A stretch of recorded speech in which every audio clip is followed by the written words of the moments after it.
My name is Peter Goetje. I'm a director of the Nordic Cochrane Center in Copenhagen and professor of research design and analysis at the University of Copenhagen.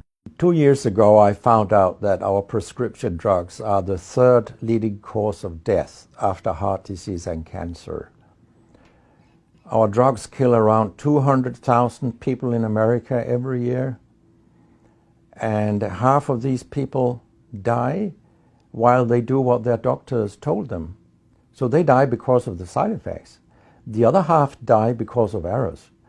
And it's often the doctors that make the errors, because any drug may come with 20, 30 or 40 warnings, contraindications, precautions, and so on. No doctor in the world knows about all this. So they give patients drugs that they should not have given them, that interact dangerously with other drugs or food items or so on. And then the patients die. That's the other half. So the other thing I found out 2 years ago was that much of what the drug industry does fulfills the criteria for organized crime in US law. And they behave in many ways like the mafia does. They corrupt everyone they can corrupt. They have bought every type of person, even including ministers of health in some countries. So there is a huge amount of corruption. In my country, for example, Denmark, we are regarded as having very little corruption. But yet we have thousands of doctors on industry payroll, although we are just 20,000 doctors. So this is an effective kind of corruption. The drug industry buys the professors first, then chiefs of department, then other chief physicians and so on. They don't buy junior doctors. So when several thousands are on industry payroll, it's really, really bad. And that's why I wrote my book, Deadly Medicines and Organized Crime, How Big Pharma Has Corrupted Healthcare. I hope to convince patients not to take so many drugs, because so many die from the drugs they take. In my country, people take so many drugs that every single citizen can be in treatment with 1.5 drugs from they are born till they die. This is incredible. And drugs are not that helpful.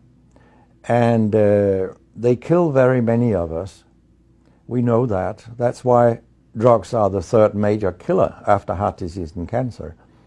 So what we need in the coming years is to take far fewer drugs than what we do currently. If we did that and we were careful, then we could live longer and live better lives. Because drugs have many side effects, and patients often don't realize that when they become worse, that it could be a side effect of the drug, which they continue taking because that's what their doctors tell them. So when I was a specialist in internal medicine, what I very often did was that I stopped a lot of drugs, particularly in elderly people, and it's quite revealing to see a bedridden elderly person come into your ward, and when you stop the drugs, I mean, that person becomes many years younger.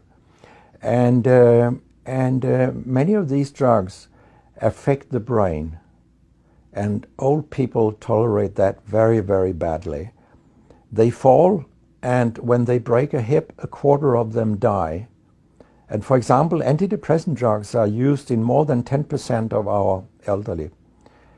And they seem to kill 3% of them every year.